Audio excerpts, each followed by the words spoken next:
Magandang gabi po sa inyo. Ito po ang iyong punong lingkod mula sa simbahan na nakikiusap na huminto sa paglalakad at itigil ang lahat ng ginagawa upang tayo manalangin ng Regina Coeli sa panahon ng Pasko ng pagkabuhay ng ating Panginoong Jesucristo.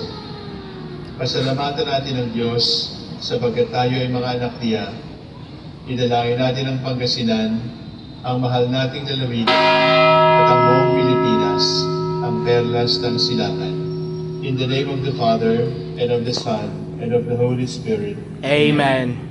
Queen of Heaven, rejoice. Alleluia. For he who married the bear, Alleluia. Has risen as he said, Alleluia. Pray for us to God, Alleluia. Rejoice and be glad, O Virgin Mary, Alleluia. For the Lord Let us pray. O God, give joy to the world, who is his resurrection, our Lord Jesus Christ, as we teach you, that through the to the Virgin Mary, his mother, may joy rejoice and endless life, to the day Christ our Lord. Amen.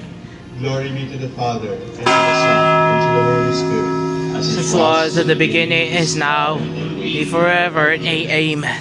The Lord be with you. And with your spirit. May the Almighty God bless you, the Father, the Son, and the Holy Spirit. Amen.